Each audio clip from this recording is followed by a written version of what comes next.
You're listening to musician, author, and educator Bobby Borg, breaking down music, business, and marketing basics so they stick. So hey everybody, my name is Bobby Borg and welcome to USC's DIY podcast studio. And the topic of my discussion today is indie producer deals. And I'm going to break that down into three main areas. Number one, a barter deal. Number two, on spec deal. And number three, work for hire. And I've got a great guest with me today. His name is Eric Corne. Eric Corne is a producer of a number of top Billboard blues albums, a songwriter and artist whose work has been used in major television shows, and the owner of 40 Below Records with global distribution. So hey everybody, a lot of people are really good at recording their own material on their home recording, laptops, etc. But there's many of us that still need to hire a seasoned record producer and engineer. And this brings us to the topic of our discussion today and to three main deal points that you should know about. So let's get started. Number one, the barter deal. So the barter deal is essentially a situation, obviously, where you do something for someone and they do something for you. So a great story I have actually is where a producer, very top producer, noticed that his neighbor was a guitar player and said, hey, my daughter wants to learn guitar. Come over to my place, give her lessons, and then we'll go downstairs and we can work a little bit. And they did that for essentially 2 years, and he ended up with a killer record, right? Nice. So these things aren't common, but can you describe sort of the barter deal a little bit for us? Is it something that you've ever done? Is it sort of a wish list to find an opportunity like the one I just explained? I mean, is it, you know?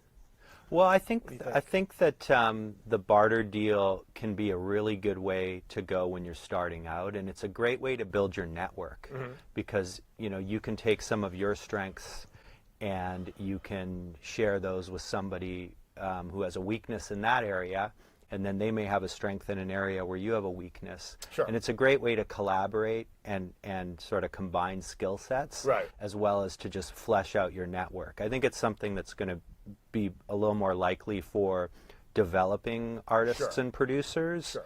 but it's a great way to start, I think. Right. And also you build up your resume that way and you gain experience, and those things are invaluable at the beginning. Right, because again, I mean, if you have the gear, you have it set up, you're young, you're trying to break into the business.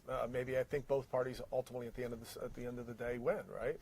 Absolutely. There's no point in just sitting around doing nothing. So Right. if you're not booked solid with paid work, Right. then that's a really good way to go. Sure, and I've also heard situations like, for example, if you were recording your own work and maybe you needed a vocalist to come in, and the vocalist maybe didn't have much money, and they were like, look, I'll sing the backgrounds on your little jingles that you're doing or whatever, and then you record a track of their original music or whatever, and it's a win-win, right? Absolutely. Okay. Totally agree. Let's move on to the next one now, real quick, which is number two, which is the on-spec deal. And again, especially a non-spec deal is a situation where perhaps the producer is willing to work for maybe free at the time being, but with some sort of agreement of future payment. And this could even involve the producer then maybe owning the copyrights of the songs and so on and so forth.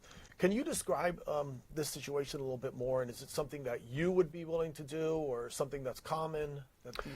I don't think it's uncommon. It's something that I've not really done a whole lot. I've done once or twice. I think you have to be really careful, and I think you have to really be strategic that you're working with somebody that you feel is going to be successful, because it's really hard to generate income in the music business, right, and for things to be successful, and I would say the percentage of those that work out is probably not that high. Right. So I think you have to be really confident that you're working with an artist that you really believe in. Right. And I think it's also important, if you're going to do that, that you have some sort of awareness or strategy to help make it successful once it's done.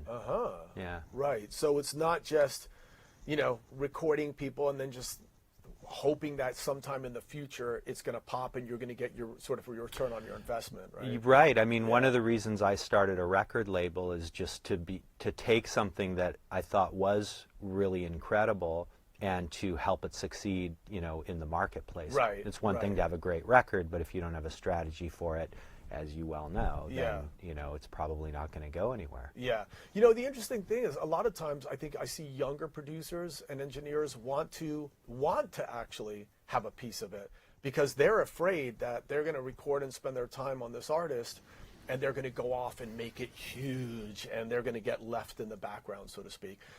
And I think that might be sort of a young, sort of naive thing because I've seen just the reverse. You'd be better off just charging a rate. Yeah.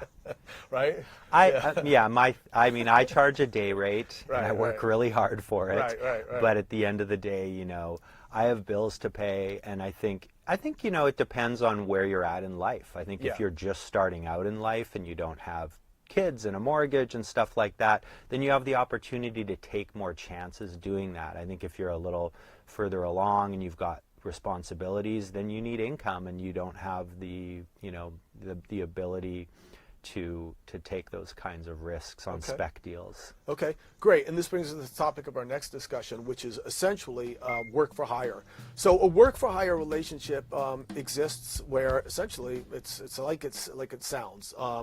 You are hiring a producer engineer for a service and a fee, and this then enables you to have the rights in your master recordings and the rights to your songs. It's strictly a business relationship where I pay you, you provide a service for me, and I take everything and go home, so to speak. Mm-hmm. Let's talk a little bit about this.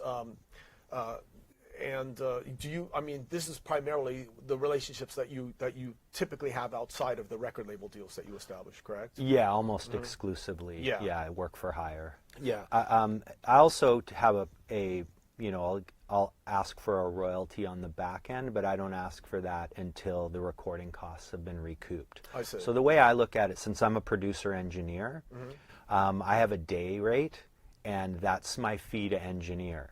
For producing, I don't ask for an extra fee, but I ask for royalties on the back end. So if the record is successful and the recording costs are recouped, then I would have a royalty on those profits, as well as any royalties that are being paid through third-party licenses, like on sync deals, or through Sound Exchange, which collects royalties on digital airplay, and that's a really important revenue stream. Okay. Now, quick question on that. You are not owning the masters, or you're just getting a revenue share, right? Correct. Okay. Whoever pays for the recording, meaning pays the engineer, the studio, the musicians, I believe they should own the recording. So in most of my records, if it's not through my label, because most of the work I do is for other labels and indie artists. So if they're paying me and paying for everything, they own their masters and they own their songs unless I've co-written the songs. I don't ask for any publishing unless I contribute to the writing. Okay. Let's go back to the retail sale thing, and that's what I'm trying to target. Okay. And the reason why I'm trying to target that specifically is because wouldn't this make it complicated for like the artists that, how do they can barely, with all due respect, I'm an artist myself, but sometimes artists aren't the best at record keeping and things like that. How would they account to you for like the 3 sales they made at the whiskey of like their CD, for example? Well, a situation like that, the artist hasn't recovered their expenses yet, so there wouldn't be any royalty. Okay. I mean, an artist is going to have to sell, in excess of a couple thousand units, and I think an artist like that is usually tracking sales, or there's a label involved, and then the deal would go to the label and they would be responsible. Gotcha. But, to be honest, in today's day and age, today's music industry, I would say that retail is not where the producer royalties are coming from. It's coming more from Sound Exchange, third-party licenses, that type of thing. Yeah. Thanks, man. Perfect. Good stuff. You guys, what we're talking about is indie producer deals, just kind of, talking about the very, very basics so that you know what to expect. We talked about number 1, barter deals, number 2, on spec deals, and number 3, work for hire. So I hope you enjoyed this clip.